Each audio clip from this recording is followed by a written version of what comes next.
What's up, guys? Wanted to do a 1 month review of owning the Rivian R1S.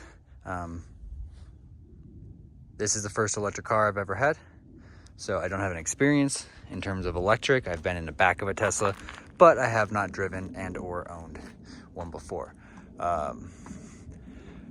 Bunch of first things. I think it is the best driving car I have ever driven, ever. And that's coming from a lot of higher end cars. It is extremely quick, extremely quiet. The steering feels fantastic. I do like that it has the adjustable shocks. You can go from firm to soft, even though I left it in soft 99% of the time. The downsides to it, right? So let's start off with, I do love that it has this option, right? If you want to throw groceries and such. But here's the thing. This car, obviously I only bought it for $78,000 because I'm an early orderer.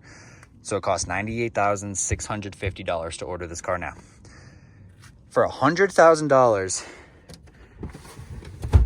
that button right there will make these ones go up. But I have to reach my ass, I'll open that door and pull up these seats. We have a 2020 Explorer, has a button back here that makes the back seats go up. Rivian missed the point on that one. They're cool, you can do this from back here, but at that point, what's the point if I have to go all the way up there to reach, grab, raise those guys up? Uncomfortable, but that's all right, not the end of the world. Second thing is it has this unlock feature that goes through your phone. It goes through your key fob. Whenever you're in the area, it'll unlock, and as you leave, it'll lock. What I've noticed, if you park the car and you're in your own driveway, sweet, not a problem. You park it in a parking lot and walk away, it stays unlocked for damn near 40 seconds before it locks on its own. More than enough time for someone else to come in and take your car. And it's not like you can just tell if it's not like you can lock the car and no one else would know. Your door handles are open. Pretty blatant and obvious that it is currently unlocked.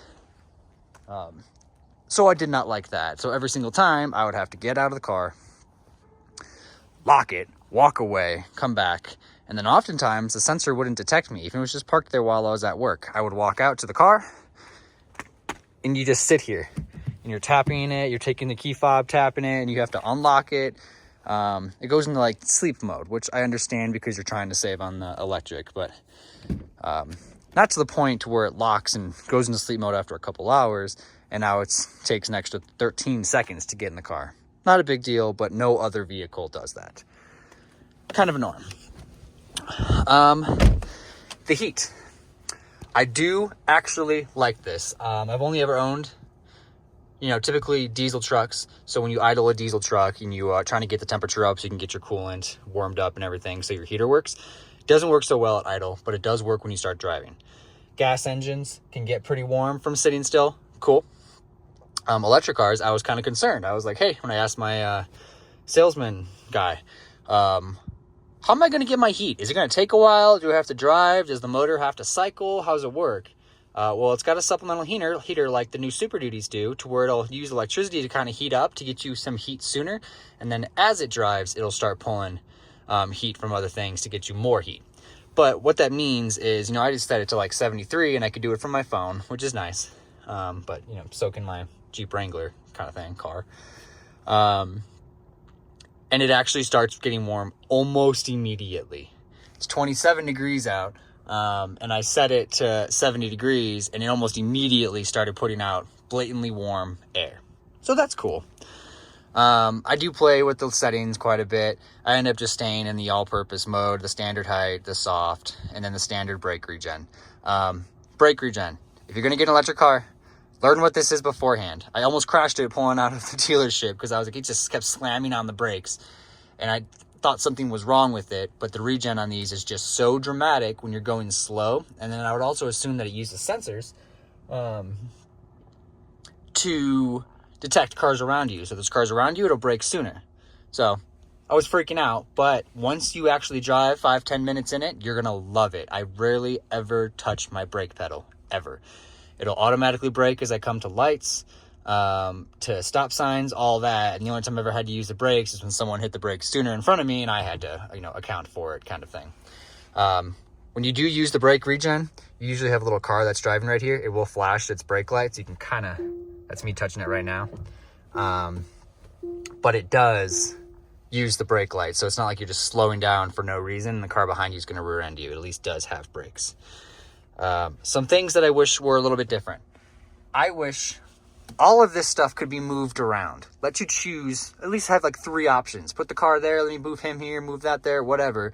It's just all the stuff that you want to actually see is so far away for me to actually get to when you're driving, I literally can't reach it. Like, this is where my arm reaches, and I'm 6'1". This is where my arm reaches, and this is me sitting. So it's uncomfortable to try to do that, and you can't see anything because that's a glare right now. So I wish that could be a little bit more configurable. The audio system, I do like that it lets you actually go through the frequencies. I do not like that it sounds like absolute crap until you hit volume 20, and then it starts to sound nice. Now, it has all these speakers around here, which to my last video I said I loved, and I'm kind of halfway in between it, because that's what the enhanced makes it so you can actually have these speakers work a little bit more. But unless you're at the higher volume, all you're getting is straight highs and mids straight from here, and the volume is louder up there than it is from the rest of the speakers in the car. So it's just kind of blaring at your head at that point. So I wasn't really crazy about that. Never really went through these, never played with the different stuff, cool cabin lights, all that stuff. Cameras I honestly never used, but I will say that my Gladiator backup camera is 4.5 times nicer quality than this backup camera. Now I understand it's just a backup camera, it is what it is, but this is almost as bad as my old Super Duty that was pixelated. I'm sure my camera is making it look a lot nicer, but this is all fuzz. I can't, it's fuzzy, an actual person. And if it were this size, cool. But it's the biggest thing on the screen. It needs to be clear, and a lot more clear. And they could probably do a little bit better with backup lights, because at night, with the reverse, it's a little bit difficult to see if you have a light that's like in the background. So I back up to my house, I have a porch light that's back there, and it takes that glare, and suddenly my backup camera it sucks. I can't see anything. I do wish that this wasn't a button. Super cool. It's inconvenient for me to have to move my arm all the way to the back side here, because when I have to get in, and now I have to bring everything back, and I have to lean over. So these going up is annoying. But 2, this is a mechanized unit now. That means at some point it's going to break, and you're not going to be able to get into it. I wish that there was something more useful in this area. It seems so wasted to me. Obviously you have the speaker right there, but why not take that speaker, put it in the trunk, so that way you can actually have maybe cup holders that come out right here. Offer modular pieces that come out right here, and it's not just an empty storage, because obviously these have no transmission tunnel, so they're flat. Let this stuff be usable. Put the cup holders over here. Put the cup holders right here. Like, it's nice that they pop out and such, and if you don't need them, you don't need them, but it's 2023, almost 2024. Every single person has cups in their cup holder. There's always something in the cup holder. And I can't really use it for storage because it's empty underneath. So that's kind of sad. I don't like that. And it's not like you have a center console area to store things in, because that's your little bit right there. Like, this is it. And then you go inside here and it's this tiny little cube. Played with the features when I first bought it, and it's nice that it's a touchscreen, but it's kind of unnecessary. It seems like they could have saved $600 and just put knobs in this case. It doesn't have enough features for me to have a digital screen. And the part I love is having, you know, the panoramic full roof glass all the way across. But I wish they could make it like every other car I've ever owned. Let it close. If I'm going to keep this and have my kid in here, I'm going to have to put a 5% ceramic tint into it to get it darker and not be glared at. Like, it's super bright out, I have sun in my eyes. That's kind of inconvenient, kind of really unsafe. I end up just using the Bluetooth from my phone because it doesn't have XM, and XM is an industry standard at this point. You have the Spotify, and that's great. I just don't want to link it up to it. And I don't always listen to Spotify. I would rather listen to a radio style thing.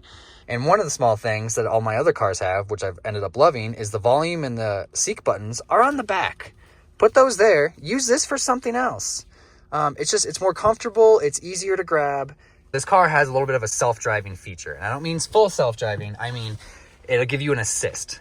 Now, the problem with it is I live on roads that have cracks on them, or if there's a snow line, or if there's any sort of weird reflection, it will freaking turn the car. It has had me switch lanes on its own, push, and I have to fight back on it. If I'm going around a corner and I barely touch a line, or if I'm within a foot of the center line, it starts beeping at me thinking that I'm about to crash the car, and it starts to correct for me. So I think that their sensors have a bit of upgrading to do. When it detects other cars, it will show that they're here. I mean, here, and they're popping all over the screen, and it's actually really distracting while you're driving. Wanted to show an example of it. I'm not over the line, and it's beeping at me that it thinks I'm over the line. So look how close it has. It thinks I am on top of that line when there's a solid 1.5 feet at least between that yellow line and me. It really wants you to be about, middle of the lane. That's fine, but I often hug. It's curved. It's pushing me back to the left right now. I usually hug the rightmost lane. That way, if there's oncoming traffic or anything like that, I'm a little bit more off to the side. But I like to hug the outermost, and it will push me back over to the lane. It's a bunch of small things. I think it's a fantastic car. I think for $78,000, absolutely worth it. I think for $98,000, absolutely not. I would rather go spend $45,000 on a Tesla, which is far cheaper. And I mean cheaper as in quality, because it's got cheaper plastic, and obviously a lot of people have problems with the internal plastics over time. But for half the price, it would totally be more worth it. This claims to get 309 miles. I haven't gone through enough proper charging and mileage to tell you otherwise. 309 miles is also based off of 100% battery charge. They don't recommend doing that unless you're going on a far drive.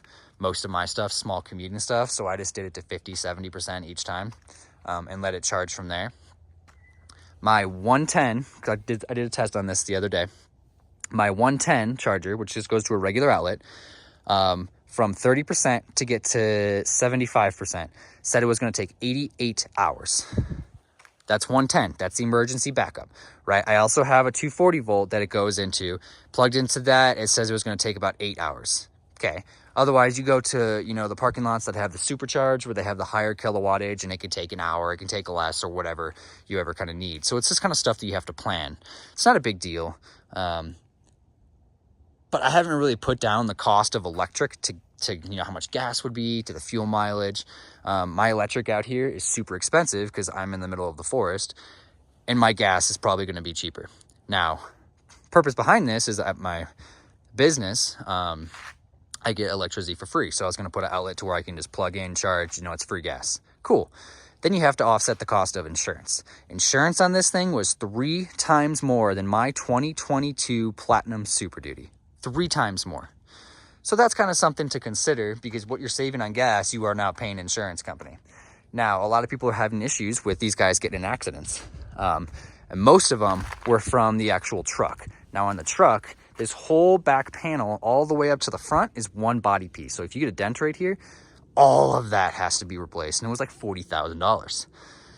These ones are a little bit more modular because the doors, the way the back panel is and everything like that. So I think it would be lesser of an issue.